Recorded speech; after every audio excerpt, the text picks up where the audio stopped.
"Say hi to the sharks," my daughter-in-law whispered as she pushed me off the yacht. My son David just stood there smiling. Their plan was to steal my $3 billion fortune. But when they returned home later that evening, I was sitting in my favorite armchair with a very special gift waiting for them. If you're watching this, subscribe and let me know where you're watching from. Let me back up and tell you how a perfectly reasonable Tuesday morning led to me plummeting into the Atlantic Ocean. I suppose I should have seen it coming, but at 67, I still believed that family meant something. That blood was thicker than seawater, if you will. The morning had started beautifully. David had called me personally, not through his assistant, which should have been my first red flag, inviting me for what he called a celebration cruise on his new yacht. "Mom, we want to toast your recovery from the surgery," he'd said, his voice warm with what I mistook for genuine affection. Just the three of us, like a real family. I'd been recovering from my hip replacement for 6 weeks, and honestly, I was desperate for any sign that my son and his wife Vanessa still wanted me in their lives. Since my husband Robert died 2 years ago, leaving me with his tech empire fortune, things had felt different between us, colder. So I dressed carefully that morning in my navy blue dress, the one Robert always said brought out my eyes, and took a taxi to the marina. The yacht was magnificent, a gleaming white vessel that probably cost more than most people's houses. David greeted me at the dock with an embrace that felt performative, while Vanessa watched from the deck, her smile sharp as broken glass. "Isn't she beautiful?" David asked, gesturing to the boat. 42 feet of pure luxury. "We're thinking of taking her to the Caribbean next month." What he didn't mention was that they'd bought it with the money I'd given them last year to invest in David's consulting firm. $3 million that I was beginning to suspect had never seen the inside of any business account. The first hour was pleasant enough. We sailed into calm waters, the Massachusetts coastline growing smaller behind us. Vanessa served mimosas and talked about their plans to renovate the house, my old house, which I'd signed over to them after Robert died, because I thought downsizing to the condo would be simpler. But then David started asking questions, casual ones at first, about my will, about the trust arrangements, about whether I'd considered making changes to simplify things for them. "It's just that probate can be so complicated, Mom," he said, refilling my champagne glass with a little too much enthusiasm. "We want to make sure everything's taken care of." That's when I noticed Vanessa filming me with her phone. Not openly, but holding it at an angle while pretending to take selfies. Getting me on camera while I was drinking, while I was talking about financial matters, building some kind of evidence. The pieces clicked together with horrible clarity. The surgery I'd had. They'd insisted on handling all my paperwork afterward. The power of attorney documents they'd brought to the hospital, claiming it was just temporary, just to help with bills while I recovered. The way my financial advisor had stopped returning my calls. "David," I said carefully, setting down my glass, "I'd like to go back to shore now." That's when his mask slipped completely. "I'm afraid that's not going to happen, Mom." His voice was different now, harder. "See, we need to have a conversation about your health, about your memory issues." "Memory issues?" I was sharper than both of them combined. "You've been showing signs of dementia," Vanessa added, stepping closer. "We have it documented. The doctors agree that you're no longer capable of managing your financial affairs." That's absurd. But even as I said it, I realized how carefully they'd orchestrated this. The boat was miles from shore, no other vessels in sight. Just the three of us, the ocean, and their plan to either convince me to sign over everything or— "Mom, we're trying to help you," David said, but his eyes were cold as winter. "We can do this the easy way or the hard way." I stood up slowly, my hip still aching, but my mind crystal clear. "And if I refuse?" That's when Vanessa smiled, really smiled, for the first time all day. "Well, elderly woman, recent surgery, probably took too many pain medications, got disoriented on the boat." She shrugged. "Tragic accidents happen all the time. I'd raised this man from diapers, taught him to ride a bike, paid for his college education, his wedding, his house. And now he was standing there, nodding along while his wife threatened my life. You're both insane if you think you'll get away with this." "Actually, Mom, we've thought it through pretty carefully." David pulled out a folder of papers. "Your signature here, transferring all assets to us immediately for your own protection, And we all go home happy. I looked at the documents, at my son's expectant face, at Vanessa's phone still recording. Then I looked at the ocean, vast and dangerous, and somehow less frightening than the two people who were supposed to love me. Go to hell, I said. That's when Vanessa moved behind me and whispered those words about sharks. The push wasn't violent. They were too smart for that. Just a sudden shove when I was off balance, looking out at the water. Over I went, navy dress and all, into the cold Atlantic.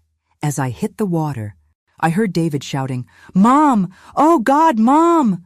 But I also heard Vanessa's voice, lower, talking to someone on the phone. "Yes, we'll need you to file the emergency petition first thing Monday morning. She's clearly not competent to—" Then the water closed over my head, and I had bigger problems than their betrayal. I'm a strong swimmer. Robert and I used to do laps together every morning, but the cold shocked my system, and my clothes were dragging me down. I kicked off my shoes and broke the surface, gasping, just in time to see the yacht speeding away. They were actually leaving me there to die. That's when I spotted the fishing boat. Captain Jake Morrison was exactly the kind of man who'd jump into shark-infested waters to save a drowning grandmother, 60-something, weathered from decades on the ocean, and possessed of the kind of moral compass that seemed to be missing from my own family tree. "Holy hell, lady, what happened to you?" he asked as he and his teenage grandson hauled me aboard their fishing vessel. I was shivering uncontrollably, my teeth chattering so hard I could barely speak. Jake wrapped me in a blanket that smelled of salt and motor oil while his grandson Tyler started the engine. My family," I managed between chattering teeth. The yacht. "We saw them take off like a bat out of hell," Jake said grimly. "Didn't look back once. What kind of people leave someone floating in the middle of the ocean? The kind who inherit $3 billion if I'm not around to stop them," I thought. But out loud, I just said, "The kind who aren't really family." Jake radioed the Coast Guard while Tyler wrapped another blanket around me. "This is the Molly Sue. We've got a woman we pulled from the water about 12 miles southeast of Gloucester. She's conscious, responsive, but needs medical attention." "Wait," I said, grabbing Jake's arm. "Please, don't let them know you found me." "Not yet." Jake studied my face with the sharp eyes of someone who'd seen enough of life to recognize when someone was running from more than just cold water. "You in some kind of trouble?" "Yes, but not the kind you're thinking." I took a shaky breath. "I need to get to shore without anyone knowing I survived. Can you help me?" Tyler looked at his grandfather uncertainly. "Grandpa, shouldn't we—" "Should and shouldn't are funny things," Jake said slowly. "Sometimes doing the right thing doesn't look like following the rules." He keyed the radio again. "Coast Guard, this is Molly Sue. False alarm on that rescue. Turned out to be debris in the water. All clear." As we headed toward a small private dock Jake knew, I told them everything. About David and Vanessa. About the money. About the documents they wanted me to sign. Jake listened without interruption, his expression growing darker with each detail. "So they figured they'd rather be rich orphans than broke kids with a living mother," Jake said when I finished. "Apparently so. What are you going to do?" That was the question, wasn't it? What was I going to do? I was officially dead as far as David and Vanessa knew. They'd go back to shore, call the authorities, report me missing overboard, play the grieving family while they executed whatever legal documents they'd prepared. But here's the thing about being supposedly dead. It gives you options you never had while you were alive. "I'm going to let them think they won," I said, surprised by how calm my voice sounded. "And then I'm going to destroy them." Jake grinned for the first time since pulling me from the water. Now that sounds like a plan worth helping with. Tyler dropped us at a tiny dock in a cove I'd never seen before. Jake knew a woman there who ran a small bed and breakfast. No questions asked, cash only. Mrs. Chen, a tough-looking woman in her 70s who took one look at my bedraggled state and immediately started heating soup, didn't even blink when Jake explained I needed a place to stay off the books for a while. "Honey, I've been running this place for 30 years, she said, ladling chicken broth into a bowl. "I've seen people running from all kinds of things. Long as you're not bringing violence to my door, you're welcome." That evening, while David and Vanessa were presumably filing police reports about their tragically missing mother, I sat in Mrs. Chen's kitchen, wearing borrowed clothes and planning their downfall. Jake had agreed to be my eyes and ears. His boat was legitimately used for fishing charters, which meant he was often around the marina where David kept the yacht. He could monitor their movements, listen to their conversations, maybe even do some investigating of his own. "Here's what I don't understand," I said, sipping my third cup of coffee. "How were they planning to make this legal? Even if I died accidentally, there are procedures, investigations." "That's what's been bothering me too," Jake agreed. "They had to have more than just forged documents. They needed someone on the inside." That night, I made a list of everyone who'd had access to my financial information since Robert died. My lawyer, my accountant, my financial advisor, the bank managers, the trust officers. Someone had been feeding David and Vanessa information, helping them plan this. And I was going to find out who. But first, I needed to know exactly what story they were telling about my disappearance. Mrs. Chen had an old computer with internet access, and I spent hours reading news reports about the tragic boating accident that claimed the life of prominent businessman Robert Harrison's widow. The articles painted a picture of a grieving family dealing with an elderly woman's declining mental state. David was quoted extensively, talking about my confusion and memory issues in recent months. Vanessa had apparently sobbed to reporters about how worried they'd been about my safety. They'd even included a photo, me at David's birthday party last year, looking slightly bewildered as I held a drink. I remembered that moment. I'd been confused because no one had told me it was a surprise party, and I'd arrived at what I thought was a quiet family dinner to find 20 strangers in my former home. But in the photo, I just looked lost and elderly, exactly the image they wanted to project. The obituary was already online. Margaret Harrison, beloved mother and grandmother, passed away in a tragic boating accident while enjoying an outing with her devoted family. In lieu of flowers, the family requests donations to the Alzheimer's Association. Even in death, they were spinning the narrative of my supposed mental decline. "Bastards," I muttered, closing the laptop. Mrs. Chen looked up from her knitting. "Planning something special for them." "Oh yes," I said. "Something very special indeed." The funeral was surprisingly well attended for someone who was supposedly dying of dementia. I watched from across the cemetery through binoculars Jake had borrowed from his fishing gear, hidden behind a maintenance shed that gave me a perfect view of the proceedings. David had spared no expense. Premium casket, empty of course, elaborate flower arrangements, a professional program with my photo on the front. He and Vanessa stood at the graveside in perfectly coordinated black, accepting condolences from friends, business associates, and people I barely recognized. What struck me most was how genuinely sad some of the mourners looked. My neighbor Eleanor was crying openly. My book club friends had come. Even Dr. Peterson, who'd handled my hip surgery, was there looking somber. These people genuinely cared about me, and David and Vanessa were accepting their sympathy while knowing full well I was alive. "See anything interesting?" Jake whispered, crouching beside me. "Besides my son giving an Oscar-worthy performance? Look at who's not there." Jake adjusted his own binoculars. "Like who?" "My financial advisor, Richard Barnes. My lawyer, Patricia Walsh. My accountant, Michael Torres." I lowered the binoculars, pieces clicking into place. The people who would normally be at the funeral of a client worth $3 billion are nowhere to be seen. Maybe they're busy with the estate stuff. Maybe. Or maybe they can't look people in the eye while they're part of this scheme. After the service, I watched David and Vanessa work the crowd like politicians, shaking hands, accepting hugs, playing their roles perfectly. But I also noticed how quickly they ushered people away when anyone started asking detailed questions about my final days. That afternoon, Jake drove me back to Mrs. Chen's in his pickup truck, taking a roundabout route to avoid any chance encounters. I'd been officially dead for 4 days now, and I was starting to understand the unique advantages of my situation. "I need to get into my old house," I told him as we pulled into Mrs. Chen's driveway. "That seems dangerous. They're probably staying there now, right?" "Not according to the property records I looked up this morning. They kept their own place. My house has been sitting empty since I moved to the condo last year." I pulled out a piece of paper where I'd been making notes. "But here's the interesting part. Someone's been paying the utilities. The electricity, water, heating, someone's maintaining it. Why would they do that if no one's living there?" "Good question.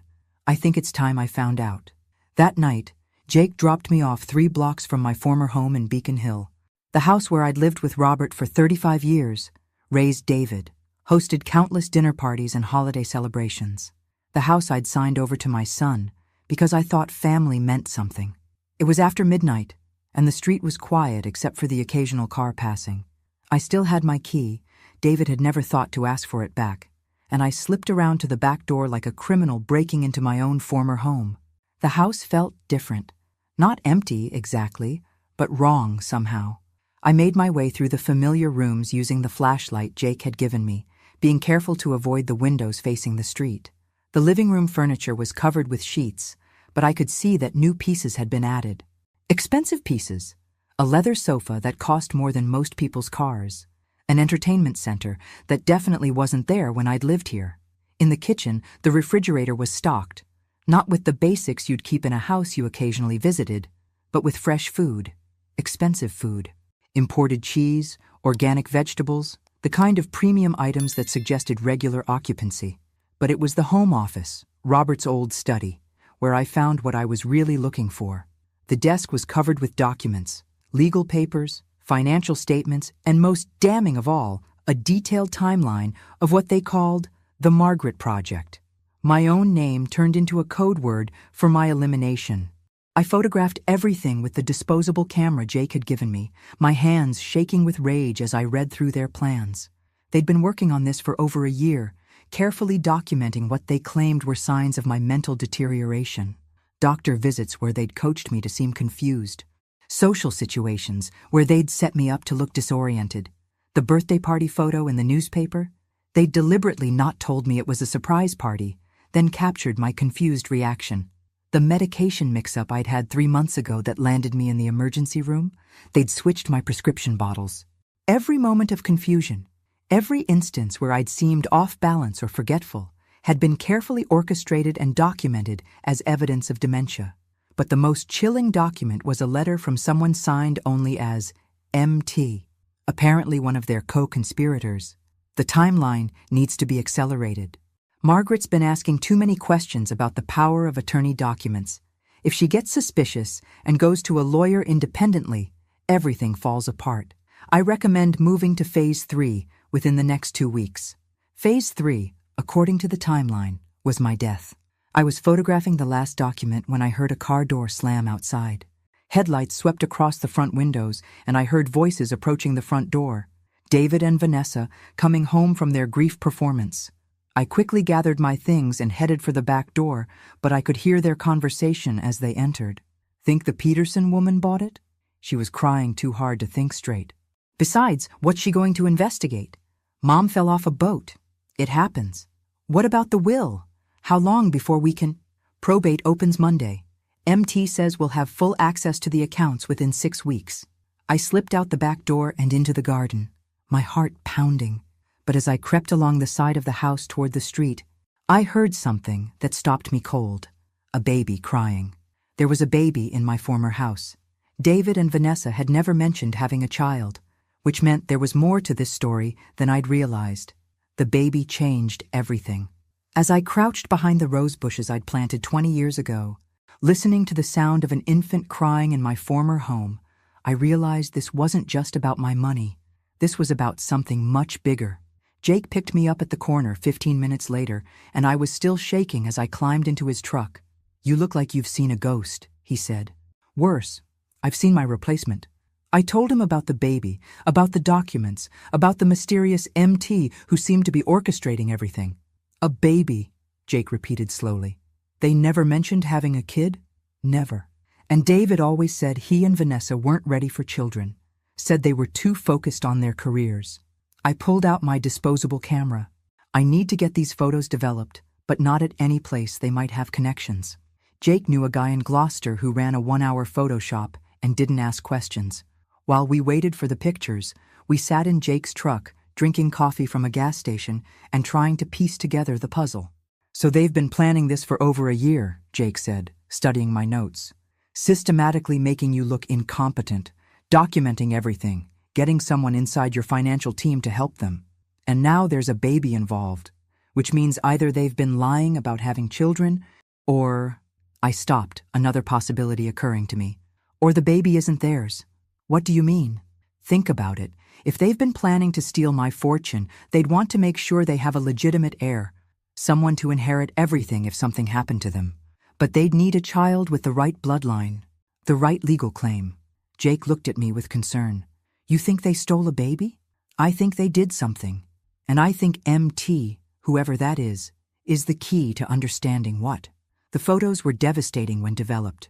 Clear evidence of their year-long conspiracy, complete with timelines, fake medical reports and financial projections showing how they planned to spend my money.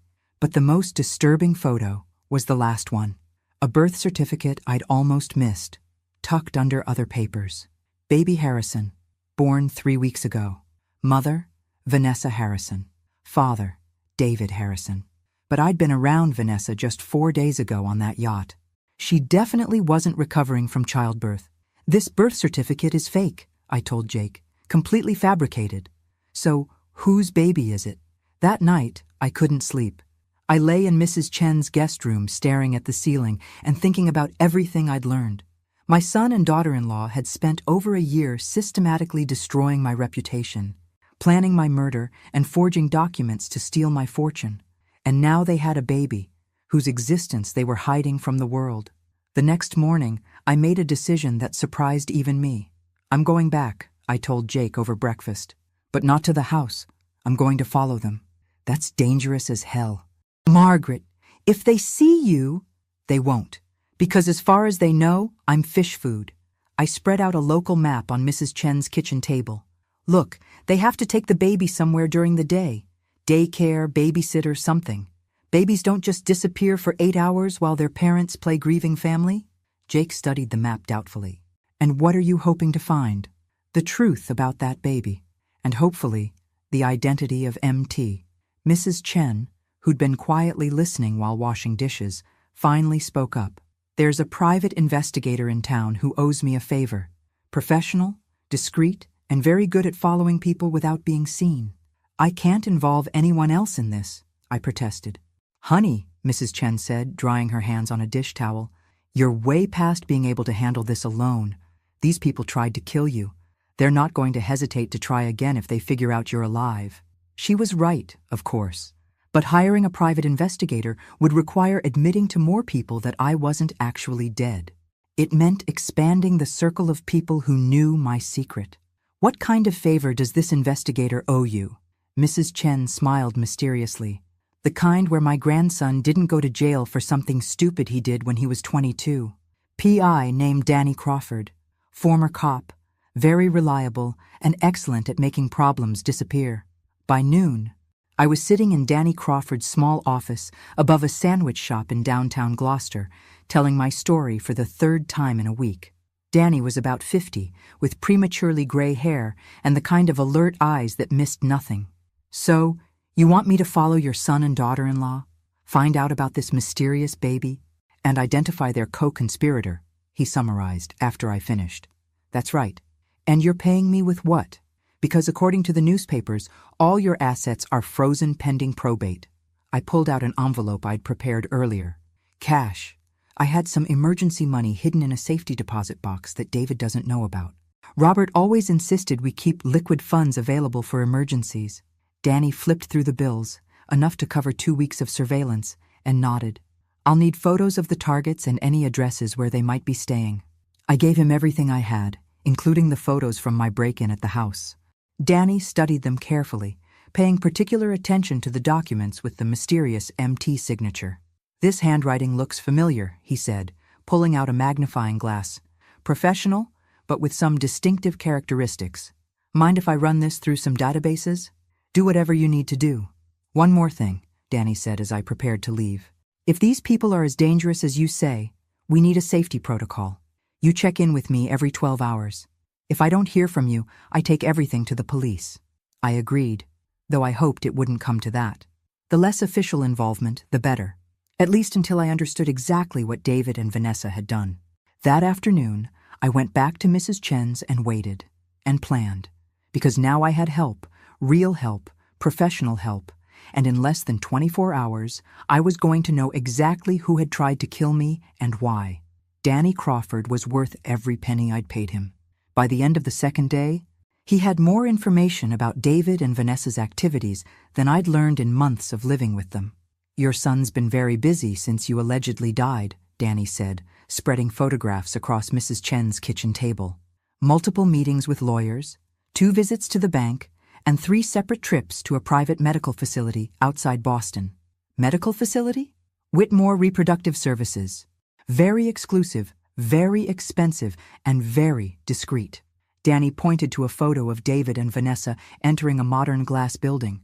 They specialize in surrogacy arrangements for wealthy clients who want to maintain privacy. The pieces were clicking into place, and the picture they formed made my stomach turn. They bought a baby. Looks like it. And not just any baby. They specifically requested a newborn that could pass for their biological child. According to my contact at Whitmore, the arrangements were made 8 months ago, paid for in cash, with instructions to have the birth certificate pre-prepared. Mrs. Chen set down 3 cups of coffee and joined us at the table. "So they planned your death, bought a baby to inherit your fortune, and had someone inside your financial team helping them." "About that," Danny said, pulling out another photo. "I think I found MT." The photo showed a woman in her 40s with short auburn hair and an expensive briefcase, shaking hands with David outside a downtown law office. She looked vaguely familiar, but I couldn't place her. "Miranda Torres," Danny continued, "partner at Morrison, Torres & Associates. They handle estate planning for several prominent Boston families." "Torres," I repeated. "Wait, Michael Torres is my accountant." "Are they related?" "Married. And here's where it gets interesting. Miranda Torres has been quietly building a client base of wealthy elderly individuals with strained family relationships. She specializes in what she calls family transition planning." I stared at the photo, recognition finally dawning. "I met her about 6 months ago at some charity function David dragged me to. She was very interested in my estate planning, kept asking questions about my trust structures." "I'll bet she was. Because Miranda Torres has a very specific business model. She identifies elderly clients with substantial assets and estranged families, then helps the families accelerate their inheritance through what she calls compassionate intervention." "You mean murder," Mrs. Chen said bluntly. "I mean, she creates legal frameworks that allow families to take control of assets while the elderly person is still alive, using claims of incompetence, dementia, or diminished capacity. She's done it at least 6 times in the past 3 years." Danny spread out more photos. Surveillance shots of Miranda Torres meeting with different families, entering various law offices, visiting what appeared to be private medical facilities. She's running a whole operation. Finds wealthy elderly people with greedy relatives, helps orchestrate evidence of mental decline, provides legal cover for asset transfers, and takes a substantial cut of the inheritance. And if the elderly person refuses to cooperate or gets suspicious, they have accidents, boating mishaps, falls downstairs, medication overdoses. Always tragic, always plausibly accidental, and always financially convenient for the surviving family. I felt sick. This wasn't just about my money. It was about a systematic operation targeting vulnerable seniors. How many people has she killed? That I can prove? None. That I suspect? At least 12 over the past 5 years. She's very good at covering her tracks, and she only works with families who can provide plausible alternative explanations for their relatives' deaths. We have to stop her. We will. But first, we need to understand exactly what your son and daughter-in-law have already put in motion. Because according to my sources, they filed preliminary probate documents yesterday. Danny pulled out a legal folder. They're claiming you died intestate, without a valid will, which would make them your sole heirs. They're also claiming that any existing estate planning documents are invalid because they were signed while you were mentally incompetent. But I have a will, a very specific, detailed will that was updated just 2 years ago. I know. I found it. Danny opened the folder and pulled out a familiar document. My will, with what appeared to be my signature at the bottom, but the text was completely different from what I remembered signing. They replaced it, I whispered, scanning the forged document. This leaves everything to David, with provisions for any future children he might have, including the baby they just acquired through Whitmore Reproductive Services. I stood up and walked to Mrs. Chen's window, looking out at the ocean. A week ago, I'd been a grieving widow trying to maintain a relationship with my only family. Now I was a murder victim who'd survived her own assassination, discovering that my son was part of a larger criminal enterprise targeting elderly people. "There's something else," Danny said gently, "about the baby." I turned back to face him. The birth mother was a 17-year-old girl named Sarah Collins. Runaway from Maine, no family, no support system. Miranda Torres found her at a shelter in Portland and offered her $50,000 to carry a baby for a loving couple who couldn't have children. Where is she now? Danny's expression was grim. According to the medical records, she died from complications during delivery. But I spoke to a nurse at Whitmore who remembers Sarah. Healthy girl, no risk factors, normal pregnancy right up until the day she gave birth. The implication hung in the air like smoke. "They killed her," I said. "I think so, but I can't prove it yet." Danny gathered up his photos. "What I can prove is that your son and daughter-in-law are part of a criminal organization that's been systematically murdering elderly people for their money. And tomorrow morning, they're meeting with Miranda Torres to finalize the legal transfer of your assets." I sat back down, my mind racing. "Where?" "Torres's office, downtown, 10 a.m. I looked at Mrs. Chen, then at Danny, then at the photos spread across the table showing my son shaking hands with a professional killer. "Then I guess it's time for Margaret Harrison to rise from the dead." The hardest part about planning your return from the dead is deciding which audience gets the shock first. I could confront David and Vanessa privately, giving them a chance to explain themselves, but that assumed they deserved an explanation. Or I could make my resurrection public, letting them discover I was alive the same way the rest of the world would. I chose option 3, strategic haunting. "You want to what?" Danny asked when I explained my plan. "I want them to know I'm alive, but not know how much I know about their operation. I want them scared, off balance, making mistakes." Mrs. Chen nodded approvingly. "Psychological warfare. I like it." The plan was simple but effective. While David, Vanessa, and Miranda Torres were in their downtown meeting dividing up my assets, I would be making my presence known in more subtle ways. Danny had discovered that they were keeping the baby at David's house during the day, with a private nurse who'd been hired through one of Miranda Torres's front companies. The nurse, a woman named Carol Peterson, had no idea she was caring for a baby that had been essentially purchased through the death of its teenage mother. "Carol's a good person," Danny assured me after running a background check. "Single mom, nursing degree, clean record. She probably thinks she's helping a legitimate family with childcare. Then she deserves to know the truth." That morning, while David and Vanessa were downtown legally erasing me from existence, I stood on the front porch of my former home and rang the doorbell. Carol Peterson was younger than I'd expected, maybe 35, with tired eyes and genuine warmth. She opened the door holding a baby bottle and wearing scrubs covered with cartoon animals. "Can I help you?" she asked. "Hello? Carol, my name is Margaret Harrison. I believe you're caring for my grandson." The blood drained from her face. She knew that name. It had been all over the news for the past week. The wealthy widow who died in a boating accident. You're dead?" "Yes, I've been reading about that. I've been reading." "Fascinating story, though not entirely accurate." I smiled gently. "May I come in? I think we need to talk." Carol stepped back, still staring at me like I was actually a ghost. "But you died. In the papers, on the news. Your son said—" "My son said a lot of things, apparently. Not all of them true." I followed her into the living room, my former living room, where a baby sat in a bouncy seat, gurgling contentedly. "Oh," I breathed, seeing the infant for the first time. "Oh, you beautiful thing." The baby was perfect, maybe 3 weeks old, with dark hair and serious brown eyes. He was wearing an expensive outfit, and the room around him was filled with high-end baby equipment that must have cost thousands of dollars. "What's his name?" I asked, settling into a chair beside the bouncy seat. "Baby Harrison," Carol said automatically, then caught herself. They said his name was going to be Robert Jr., after his grandfather, but they haven't decided for sure. They haven't decided because they don't know him well enough to name him," I said softly. Because he's not really their baby, is he? Carol sat down heavily on the sofa. I don't understand what's happening. You're supposed to be dead. And David and Vanessa, they're supposed to be grieving parents who needed help with their newborn while they dealt with family matters.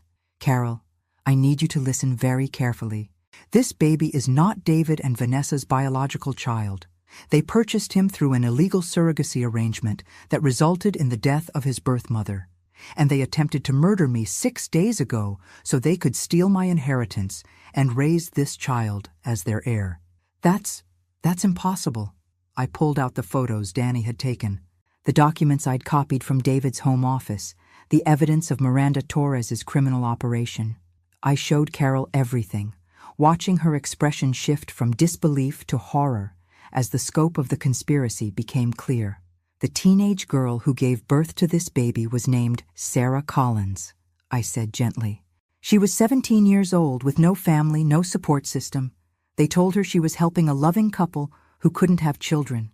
She died during delivery under suspicious circumstances. Carol was crying now, looking at the baby with new understanding. He's an orphan. Yes, and if David and Vanessa get away with this, he'll grow up thinking they're his parents, never knowing his real mother died to give him life. What do you want me to do? I want you to take pictures. Document everything you can about how they treat him, what they've told you, who else has been involved. And then I want you to help me make sure this baby grows up knowing the truth about where he came from. Carol wiped her eyes and nodded. His real name should be Robert Sarah Harrison, after his grandfather and his birth mother. That's perfect. I spent an hour with Carol and baby Robert Sarah, taking photos, documenting the setup in my former home, and explaining what would happen next. Carol agreed to continue caring for the baby while secretly gathering evidence and keeping me informed about David and Vanessa's activities. They'll be back around noon, she told me as I prepared to leave. They always come home for lunch to check on him, make phone calls, handle business. Perfect. By then, they'll have received my first message. While I'd been talking to Carol, Danny had been busy downtown. He'd parked across from Miranda Torres's office building with a telephoto lens, taking pictures of David and Vanessa entering the building, meeting with Torres, shaking hands over what they thought was my legal death certificate. But the real gift was what Jake had delivered to their lawyer's office while they were in the meeting. I'd written a simple note on elegant stationery. Dear David and Vanessa, reports of my death have been greatly exaggerated. We need to talk. Love, Mom. P.S. Give my regards to little Robert Sarah. He's beautiful.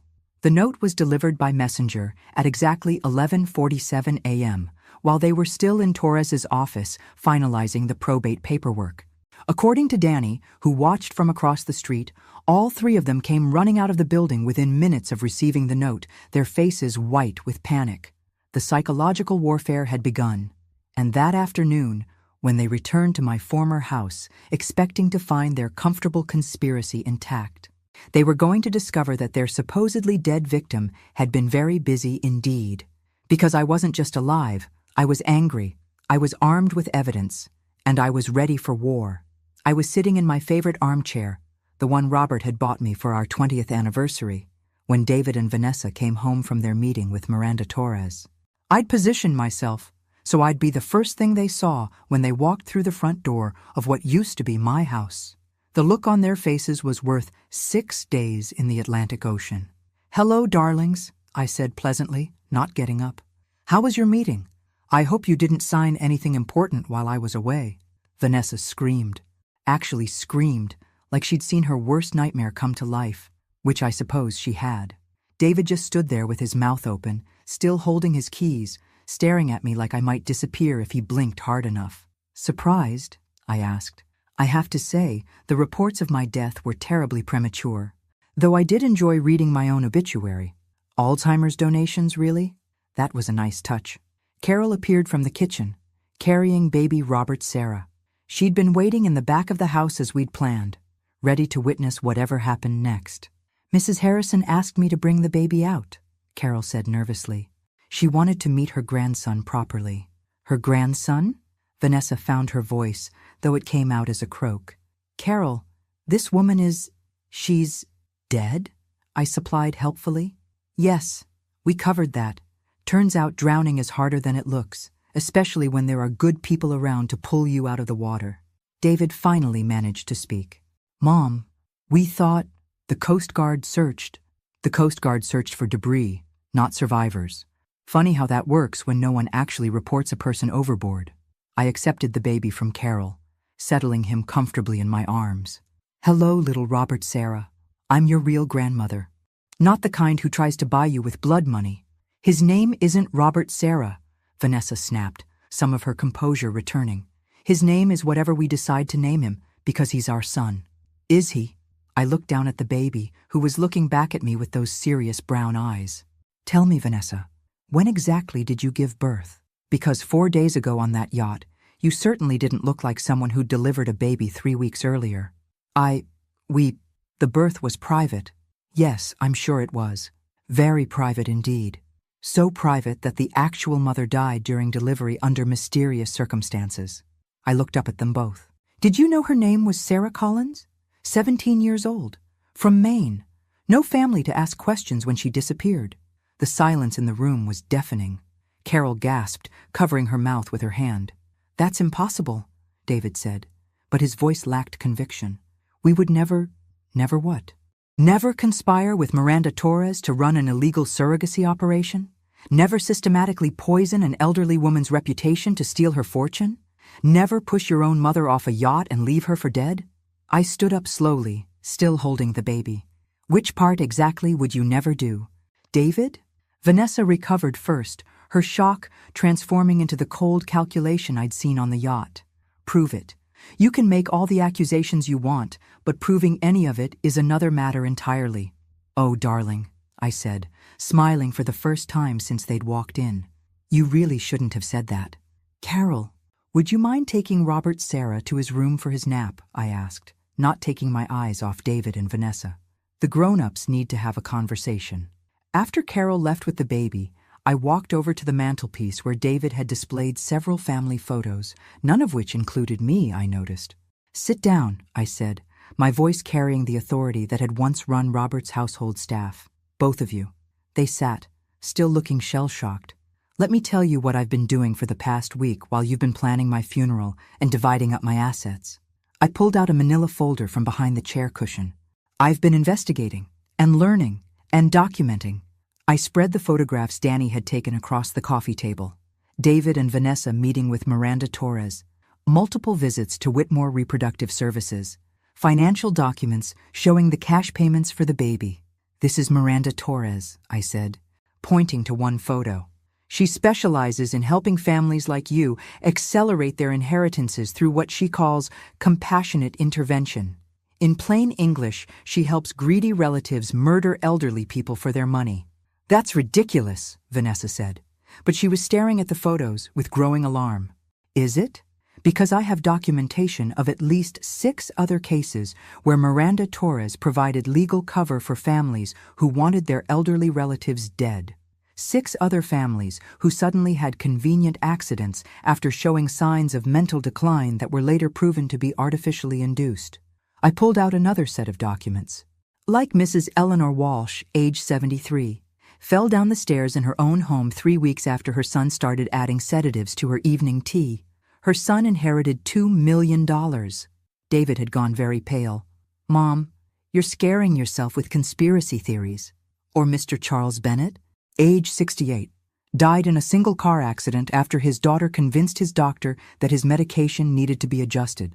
His daughter inherited $4 million. I looked directly at David. These aren't theories, son. These are murders, and you're part of the same operation. We never killed anyone, Vanessa said quickly. Even if what you're saying about this Torres woman is true, we never actually hurt anyone. Really? What about Sarah Collins? Silence. What about the 17-year-old girl whose baby you bought? The girl who died during delivery under suspicious circumstances? The girl whose death gave you the heir you needed to justify inheriting my fortune? That wasn't... We didn't know. David started, then stopped. Didn't know what? That Miranda Torres was running a black market baby operation using vulnerable teenage girls? Didn't know that those girls had a habit of dying during delivery? Didn't know that you were accessories to murder? I pulled out another document, Sarah's death certificate, which Danny had obtained through his contacts. Sarah Collins died from what the medical examiner called unexpected cardiac arrest during delivery. But according to the nurse who was present, Sarah was healthy, young, and showing no signs of distress right up until the moment she stopped breathing. Carol had returned and was standing in the doorway, listening to everything. The same nurse, I continued, who told my investigator that Miranda Torres was present during the delivery and that she personally administered what she claimed was a routine medication just minutes before Sarah went into cardiac arrest. Your investigator? David asked weakly. Oh, yes. Did you think I was handling this alone? I have a private investigator, surveillance photos, financial records, medical documents, and testimony from multiple sources. I smiled coldly. I also have something else you might find interesting. I walked over to what used to be Robert's desk and opened the top drawer, pulling out a small digital recorder. I've been recording this entire conversation.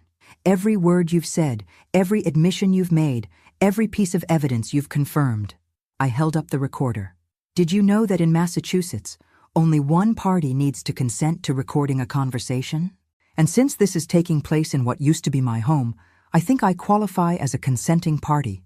Vanessa jumped to her feet. You can't use that in court. It's entrapment or something. Actually, it's evidence. Evidence of conspiracy, fraud, and accessory to murder. Evidence that will put both of you in prison for a very long time.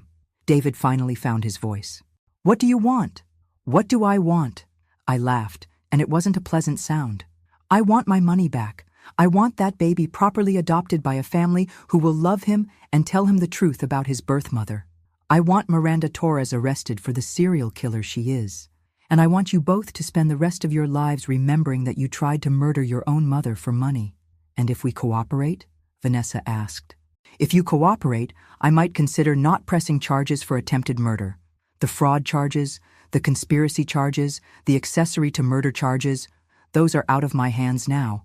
But attempted murder is my choice. I looked at both of them, these two people who had shared my home, my table, my family holidays, who had planned my death with the same casual efficiency they might use to plan a vacation. You have 24 hours to decide. They chose poorly. Instead of confessing, instead of cooperating, instead of showing even a hint of remorse for trying to murder me, David and Vanessa decided to double down on their original plan. I discovered this at 6 o'clock the next morning when Danny Crawford called Mrs. Chen's bed and breakfast with an urgent warning. They're moving fast, he said without preamble. I've been monitoring their communications, and they spent all night on the phone with Miranda Torres and someone else, someone they kept referring to as the cleaner. I was instantly awake. What kind of cleaner? The kind who makes problems disappear permanently. They're planning to have you killed, again, and this time they want to make sure the body is found so there's no question about your death. Mrs. Chen, who had been listening from the kitchen doorway, immediately started making phone calls. Within 15 minutes, Jake Morrison was at our front door with his pickup truck, and we were evacuating to a safe house Danny had arranged. How much time do we have? I asked as we drove through the pre-dawn darkness. Not much. The cleaner they hired is flying in from New York this morning. According to my sources, he specializes in making murders look like accidents, and he's got a perfect success rate. The safe house was a small cottage on a private island, accessible only by boat. Jake knew the owner, another fisherman who owed him favors and didn't ask questions. We reached it just as the sun was coming up over the Atlantic. This is insane, I said, sitting at the cottage's kitchen table with a cup of coffee, trying to process what was happening. My own son hired a professional killer to murder me. People do terrible things for money, Jake said grimly, but we're not going to let them get away with it. Danny arrived an hour later with more disturbing news. It's worse than we thought. Miranda Torres isn't just running a murder for inheritance scheme. She's part of a larger network. They've been targeting wealthy elderly people across New England for years. He spread out photographs and documents across the table. I've identified at least 20 suspicious deaths over the past 5 years. All wealthy seniors, all with greedy relatives, all ruled accidental or natural, despite circumstances that should have triggered investigations. How are they getting away with it? They've got people inside the system. Medical examiners, police detectives, probate judges. It's not just a family business. It's organized crime with a very specific target demographic. Mrs. Chen, who had insisted on coming with us despite the danger, was studying the photographs with a keen eye. "This woman here," she said, pointing to a surveillance photo. "I've seen her before." "Where?" "At the hospital where I volunteer. She was there about 6 months ago, asking questions about elderly patients who didn't have family visitors. Said she was from some kind of social services agency." Danny and I exchanged looks. "She was scouting for targets. And now they're coming after you because you're the first person who survived their operation and can testify about what they do," Jake said. "Then we need to make sure my testimony is heard before they have a chance to silence me." I spent the rest of that morning writing everything down. Every detail of David and Vanessa's betrayal, every piece of evidence we'd gathered about Miranda Torres's operation, every name and date and transaction I could remember. If something happened to me, at least the truth would survive. But around noon, Danny's phone rang with news that changed everything. "They found the cleaner," he said after ending the call. "Dead in his hotel room. Single gunshot to the head. Professional execution." "What does that mean?" "It means Miranda Torres is cleaning house.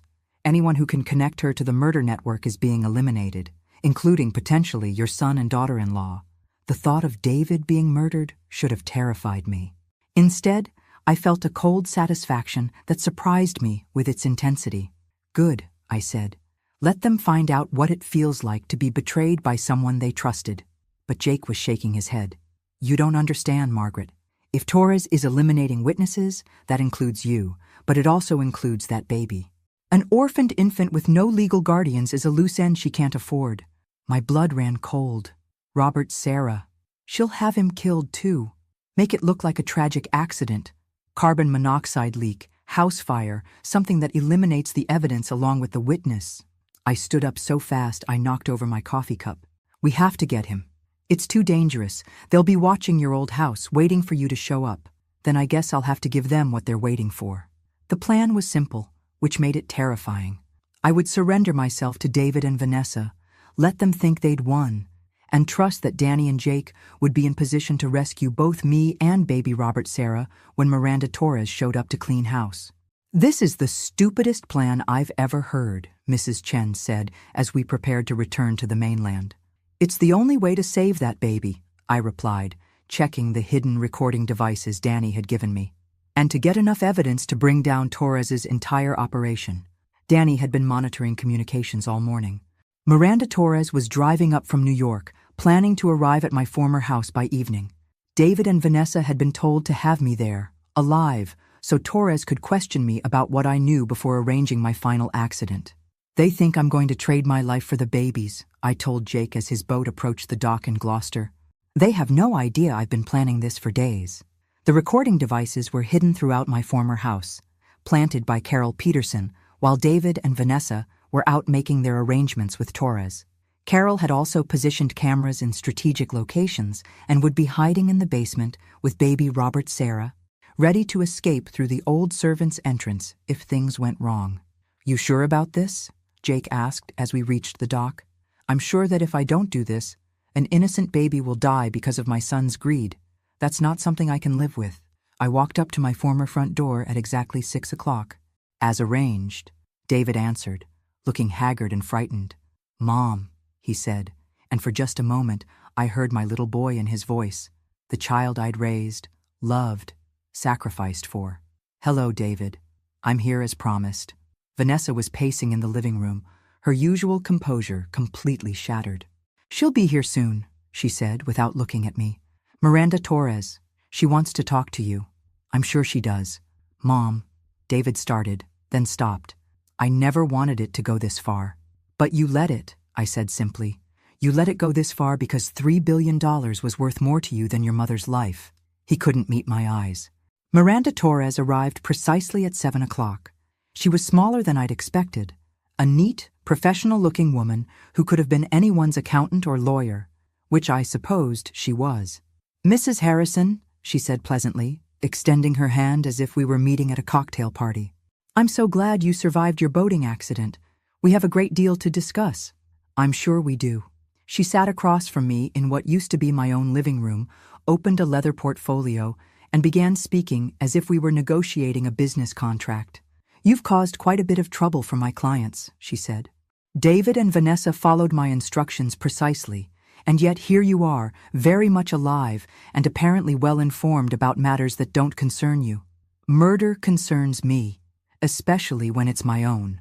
I prefer to think of what we do as estate planning acceleration, helping families access inheritances that would otherwise be tied up for years in lengthy probate proceedings. She smiled coldly.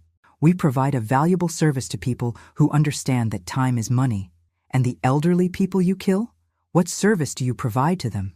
Peace, an end to the confusion and fear that comes with age-related cognitive decline, a dignified death that allows their families to remember them as they were, not as they become. I stared at her, amazed by her ability to rationalize mass murder. How many? How many what? How many people have you killed? She consulted her portfolio as if checking appointment schedules. Over the past 5 years, my clients and I have successfully resolved 37 cases involving elderly individuals whose continued existence was creating financial and emotional hardship for their families. 37 murders. She was confessing to 37 murders as if they were tax returns she'd filed. And you're planning to make me number 38. Oh, Mrs. Harrison, I'm afraid you'll be number 39. We had to resolve another matter earlier today. A gentleman who was becoming too curious about our operations. She smiled. But yes, you will unfortunately need to have another accident. A more permanent one this time. And the baby?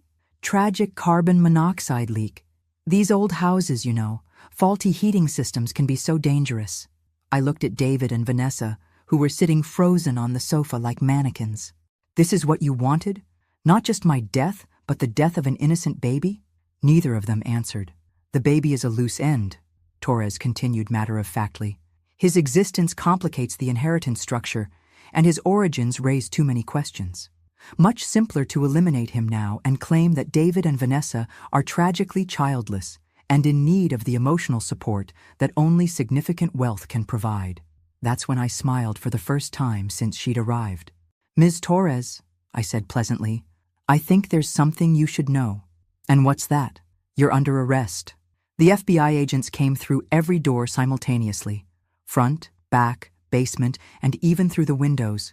They'd been listening to every word Miranda Torres had said, recording her confession to 37 murders and her plans to commit 2 more.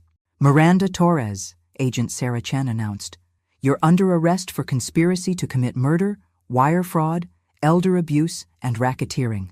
Torres tried to run. She actually bolted for the kitchen, probably hoping to escape through the back door. She made it about 6 feet before 3 agents tackled her to my former hardwood floors. David and Vanessa just sat there in shock as Agent Chen read them their rights. Margaret Harrison, Agent Chen said, turning to me with a smile. That was extremely dangerous and extremely well done. It turned out that Danny Crawford wasn't just a private investigator. He was a former FBI agent who'd been working undercover to investigate the elder abuse network that Miranda Torres had been running. My case had provided the perfect opportunity to get Torres to confess on tape to her entire operation. We've been tracking her for 2 years, Agent Chen explained as the house filled with crime scene technicians. But she was too careful, too smart. She never directly participated in the murders. She always used intermediaries and made sure she had plausible deniability. Until today, I said.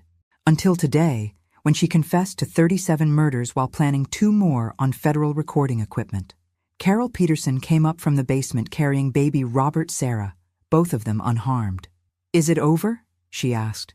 It's over, I confirmed, taking the baby from her arms. At least, the dangerous part is over. The legal part took months. David and Vanessa were charged with conspiracy to commit murder, fraud, elder abuse, and accessory to murder in the death of Sarah Collins. They both took plea deals, 25 years for David, 20 for Vanessa. Miranda Torres went to trial and was convicted on all counts. Life in prison without possibility of parole. The network she'd built was dismantled over the following year. 17 other conspirators were arrested, including corrupt medical examiners, probate lawyers, and family members who'd participated in the murders. The investigation revealed that the operation had stolen over $200 million from elderly victims across 6 states. But the most important outcome was baby Robert Sarah. I legally adopted him, with the full support of the court system and Sarah Collins's extended family, who were found living in Canada. They were grateful that someone was willing to raise Sarah's son and tell him the truth about his brave young mother who had tried to give him a better life. His real name is Robert Sarah Harrison, I explained to the family court judge. Robert for his grandfather, Sarah for his birth mother, and Harrison because that's the family that will love him and raise him with the truth about where he came from. The judge, a woman in her 60s who'd been following the case closely, smiled. I think Sarah Collins would be proud of how her story ended. I'm 72 now, 5 years later, and Robert Sarah is a remarkable little boy who knows exactly who he is and where he came from. He knows his birth mother was a brave teenager named Sarah who wanted him to have a good life. He knows his adoptive father and stepmother tried to use him in a scheme that cost Sarah her life. And he knows that sometimes the people who are supposed to love you the most are the ones you have to protect yourself from. Mrs. Chen still runs her bed and breakfast, though she's added a sideline as a consultant, helping other elderly people who suspect their families might not have their best interests at heart. Jake Morrison still runs his fishing charters, but he's also become something of a local legend for pulling dying grandmothers out of the Atlantic Ocean. And Danny Crawford, Agent Crawford, still works for the FBI, but he sends me Christmas cards every year with photos of other elderly people whose lives he's saved. As for David and Vanessa, they're still in prison. David writes me letters sometimes, trying to explain why he did what he did, asking for forgiveness, claiming he was manipulated by people smarter than him. I don't write back, because here's what I learned during my week as a dead woman. Family isn't about blood or obligation or inheritance.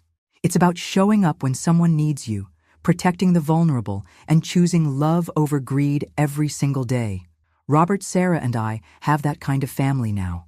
The kind where no one gets pushed off boats, no one steals trust funds, and no one has to die for someone else to get rich. It's a much better family than the one I was born into. And definitely better than the one I raised. Thanks for listening. Don't forget to subscribe and feel free to share your story in the comments. Your voice matters.